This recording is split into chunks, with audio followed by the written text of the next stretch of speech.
말씀의 제목은 모든 것을 마친 때에입니다. 모든 것을 마친 때에. 우리나라 정신과 의사들 사이에서 회자되는 말이 있다고 합니다. 그것은 바로 인생의 가장 큰 저주는 이른 나이에 모든 것을 이룬 것이다 라고 하는 것입니다. 여러분들은 과연 이 말을 어떻게 생각하십니까? 인생의 가장 큰 저주는 이른 나이에 모든 것을 이룬 사람이다. 정신과 의사들이 이 환자들 가운데에서 이런 사람들이 많다고 합니다. 이른 나이에 인생이 원하는 모든 것을 이루고 난 후에 그 허탈감과 허무감 때문에 인생의 나락으로 떨어진 사람들이 그만큼 많다는 것이죠. 유명 연예인들이 어렸을 때 큰 돈을 벌고 또 큰 인기를 얻고 모든 것을 이루고 난 후에 술과 마약과 또 이성 문제 등으로 무리를 일으키고 사람들의 기억에서 사라지는 것을 우리는 너무나도 많이 보고 있지 않습니까? 이것만 보더라도 우리가 무엇을 언제 이루고 또 인생의 최정점에 섰는가, 이것도 물론 중요한 이야기겠지만 그것보다 훨씬 더 중요한 것은 그 이후의 삶을 우리가 과연 어떻게 살아갈 것인가. 모든 것을 이루고 또 우리가 인생의 모든 것을 소유하고 또 우리가 인생의 모든 것을 성취하고 난 다음에 그 다음의 스텝의 인생을 과연 우리는 어떻게 살아가야 하는가. 그것이 굉장히 중요한 이야기라고 하는 것이죠.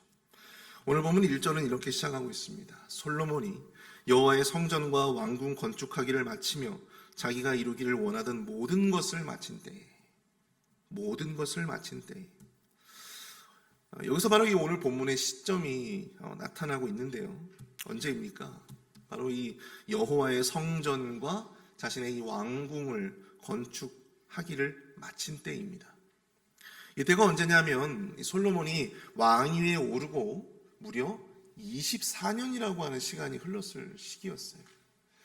여러분, 솔로몬이 성전 건축, 여호와를 위한 성전 건축을 시작하던 때가 언제냐면 즉위한 후 4년 후입니다. 즉위 4년 후였어요. 그리고 7년 동안 성전 공사를 하게 되죠. 그리고 그 공사를 마치고 난 다음에 자신을 위해서 왕궁을 건축했는데 그 왕궁을 무려 13년 동안 건축을 했습니다. 그러니까 성전을 건축하고 또 이 왕궁을 건축한 이후니까 도합 한 24년째가 되는 해라고 생각해 볼 수 있는 것이죠. 그는 자신의 재위 기간에 이루고자 했던 모든 것을 이루어냈습니다. 자신이 마음 가운데 꿈꿔왔던 아버지를 대신해서 하나님을 위한 성전도 건축했고 또 나라의 어떤 기틀을 만들어낼 수 있는 왕권을 새롭게 세울 수 있는 자신의 왕궁도 건축을 했다라고 하는 사실입니다.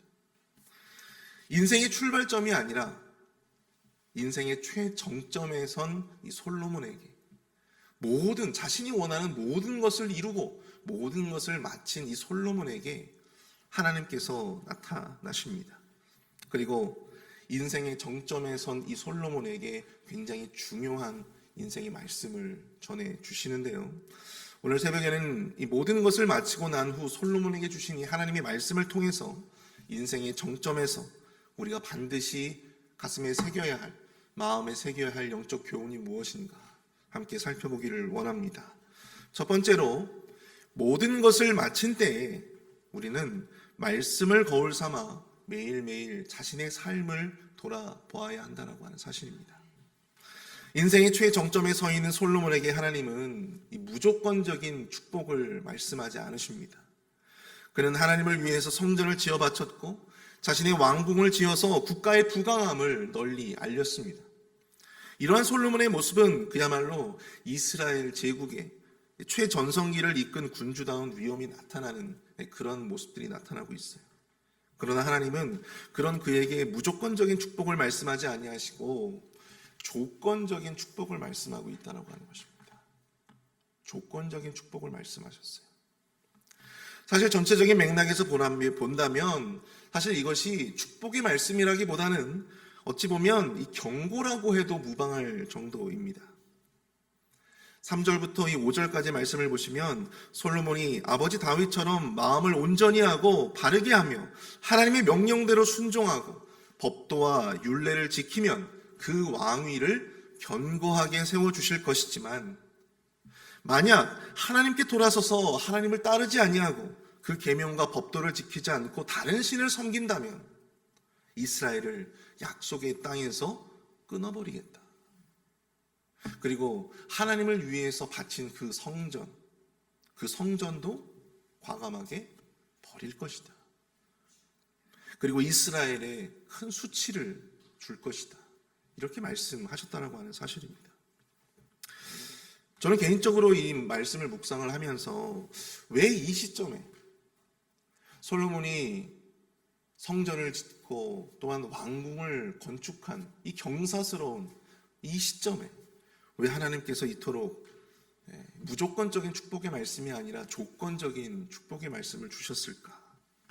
왜 이 경고에 가까운 이런 말씀을 주셨을까 생각해 보게 되었습니다.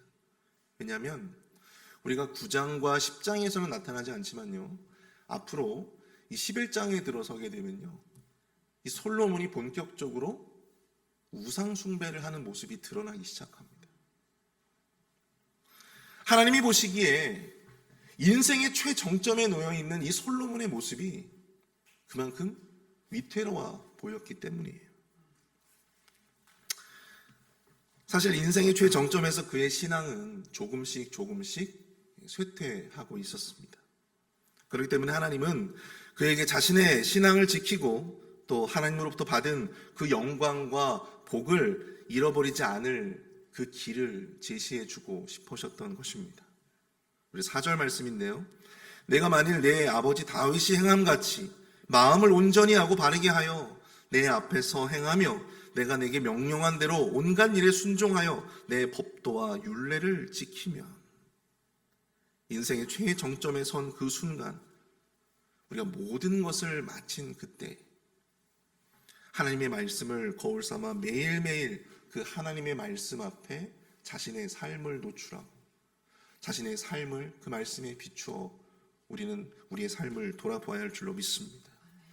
하나님의 말씀 앞에 자신의 삶이 어떠한지, 자신의 말과 자신의 행동이 어떠한지, 하나님 앞에 과연 바른지 그른지, 이것을 우리가 끊임없이 반추해 보아야 한다고 하는 사실입니다. 그리고 그 말씀에 빗대어 우리의 삶을 계속해서 교정해 나아가야 한다고 하는 사실이죠. 하나님의 말씀에 비추어 우리의 삶을 돌아보고 어긋난 부분은 없는지, 굴곡된 부분은 없는지, 왜곡된 부분은 없는지를 보고 이 말씀에 합당한 삶을 살아가도록 노력해야 하는 것입니다. 하나님께서는 지금 솔로몬에게 그 인생의 정점에 선, 최정점에 선 그에게 그의 인생이 나락가지 않은 비결을 말씀해주고 있는 것입니다. 말씀에 합당한 삶을 살아라 이거예요. 여러분들, 미국에서 골프로 제일 유명하신 분이 누구죠?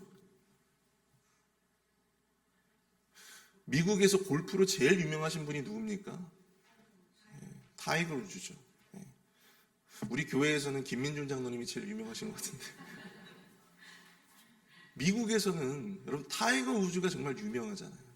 근데 여러분, 이 대단한 타이거 우즈가 경기를 할 때마다 옆에 이렇게 따라다니는 이 사람들이 있습니다. 그 사람이 누구냐면 코치예요, 코치. 근데 여러분, 그 대단한 타이거 우즈가 과연 코치가 필요 있을까요?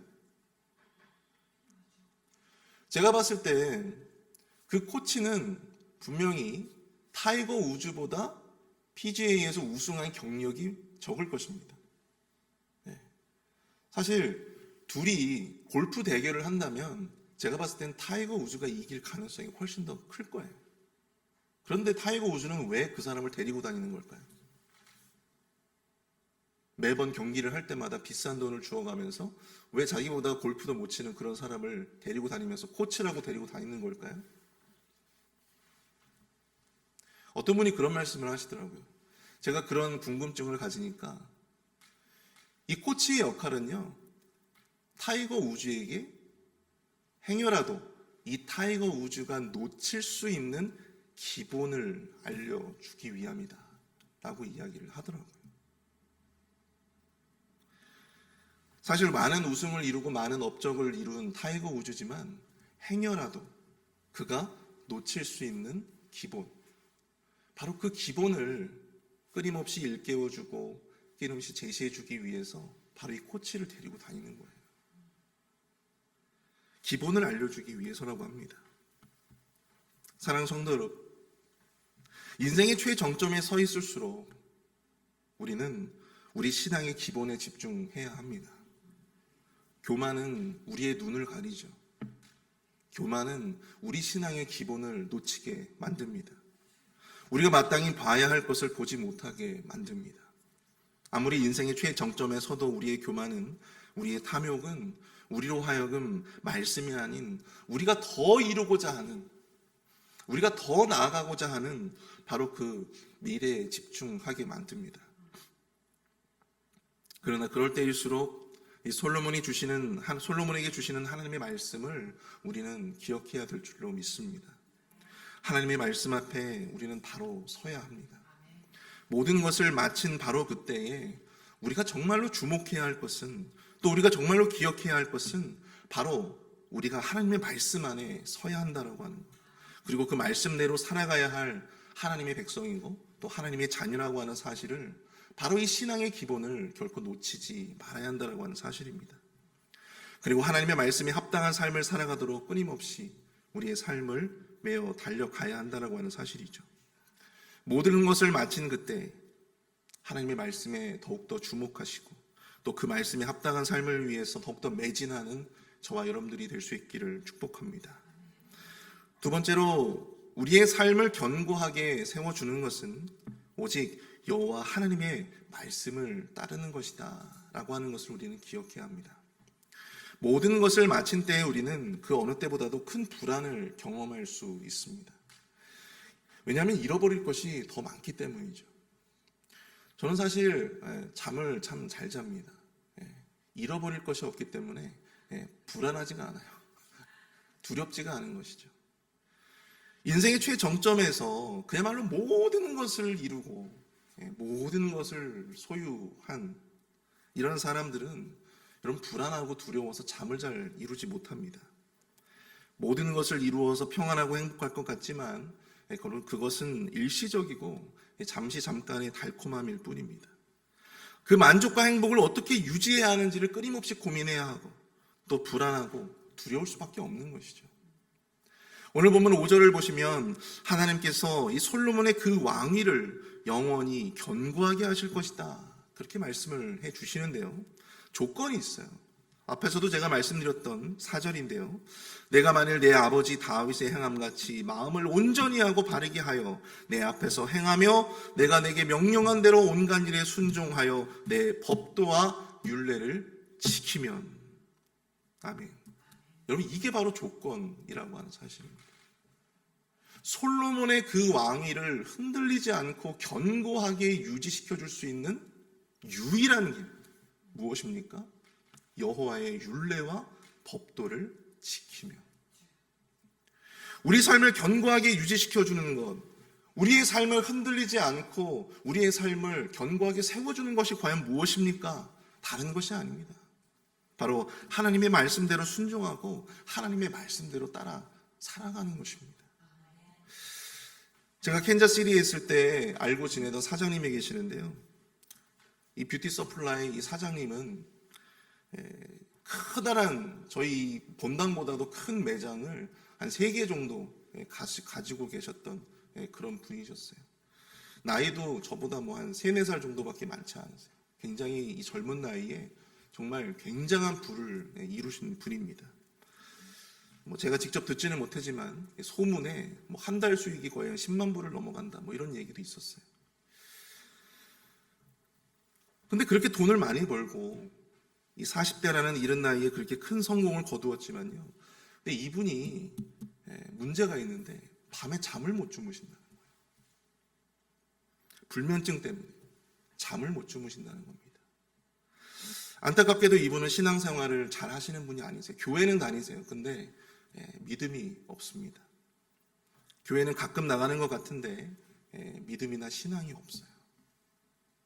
그렇게 악착같이 미국에서 살면서 정말 돈을 벌고 큰 부를 이뤄냈는데 정작 잠을 자지 못해서 불면증 약을 먹어야 그나마 잠을 조금 청할 수 있는 그런 삶을 살고 계셨습니다.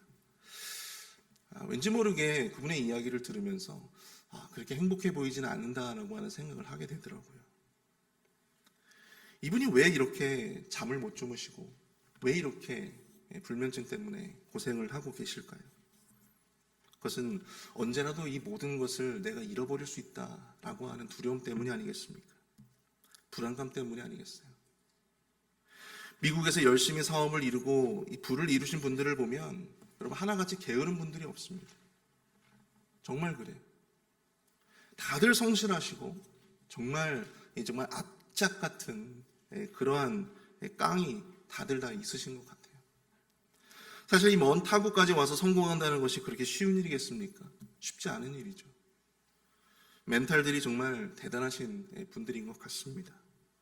그런데 이렇게 미국에서 살아가면서 이민 생활을 하시고 큰 성공을 거두고 부를 이루신 분들, 그런 분들이 마음 가운데 가지는 내면의 우상이 있어요. 그것이 무엇인가 하면 바로 열심과 성실에 대한 우상입니다. 열심과 성실에 대한 우상이에요. 열심히 성실하게 일하신 분들일수록 자신들의 삶을 유지시켜주고 견고하게 지켜주는 것이 바로 자신의 성실함이라고 생각한다는 것입니다.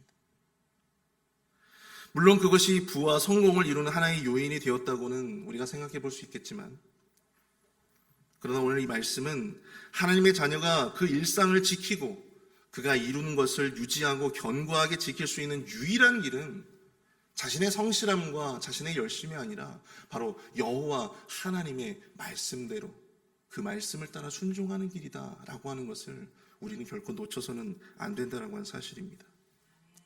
열심과 성실함이 우리의 인생의 클래스를 조금 더 높여줄 수는 있겠지만 여러분 그것을 견고하게 세워줄 수는 없다라고 하는 사실이죠. 그 열심과 성실함 가운데 하나님의 말씀이 없다면, 그 열심과 성실함 가운데 하나님이 안 계시다면 우리는 이 모래 위에 집을 짓는 것과 같은 그런 리스크를 늘 안고 살아가는 그러한 사람들일 뿐입니다. 사랑하는 성도 여러분, 우리 삶을 지탱해주고 또 우리의 삶을 유지시켜주는 것은 내 열심도 내 성실도 아니고 내 사업도 내 직장도 아니에요. 내 커리어도 아닙니다. 내 친구도 아니에요. 바로 여호와 하나님 한 분뿐이심을 여러분들 꼭 기억하실 수 있기를 축복합니다. 하나님이 우리의 삶의 주관자가 되심을 여러분들 꼭 기억하십시오. 그런 모든 것들을 다 잃어버려도, 그 모든 것들을 다 잃어버려도 내 안에 하나님이 계시다면 우리는 결코 우리의 일상을 잃어버리지 않을 수 있습니다. 우리가 이 사실을 꼭 기억하실 수 있기를 축복합니다. 시편 127편 1절, 여호와께서 집을 세우지 아니하시면 세우는 자의 수고가 헛되며 여호와께서 성을 지키지 아니하시면 파수꾼의 경성함이 허사로다.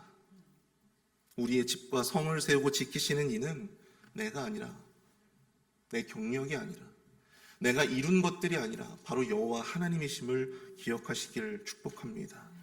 모든 것을 마치고 인생의 최정점에 선 성도 여러분, 최정점이란 말은 다른 말로 말하면 언제라도 내려올 수 있는 변곡점에 내가 서 있다라고 하는 것을 의미합니다. 지금까지 내가 어떻게 살아왔는지보다 그 최정점의 순간까지 내가 얼마나 열심히 살았고 내가 얼마나 성실하게 그 최정점까지 섰느냐가 중요한 것이 아니라 이제 그 정점의 순간에 그 이후의 스텝이 훨씬 더 우리에게 중요하다라고 하는 사실입니다. 우리가 이룬 모든 것들을 지키실 분, 여호와 하나님의 말씀을 따라 살아가시기를 축복합니다. 여러분들의 철학과 가치를 따르는 인생이 아니라 하나님의 말씀을 따라 그 원리에 여러분들의 삶을 채워나가시는 저와 여러분들이 될 수 있기를 축복합니다. 그럴 때에 우리 안에 두려움과 불안이 아니라 평안과 확신 속에 진정한 만족함이 있게 될 줄로 믿습니다. 그리고 우리에게 펼쳐져 있는 인생의 그 후반전을 아름답게 펼쳐나가게 될 줄로 믿습니다. 함께 우리 말씀을 생각하면서 기도하도록 하겠습니다. 우리 함께 기도하실 때 인생의 최정점, 언제라도 내려올 수 있는 그 인생의 변곡점에 서서 우리는 말씀을 거울 삼아 매일매일 우리의 삶을 돌아보게 하여 주시옵소서. 하나님의 말씀을 따라 살게 하여 주시고 그로 말미암아 우리의 삶이 더욱더 든든하고 견고하게 세워질 수 있도록 주님 인도하여 주옵소서. 우리 말씀을 생각하며 함께 합심해서 기도하도록 하겠습니다.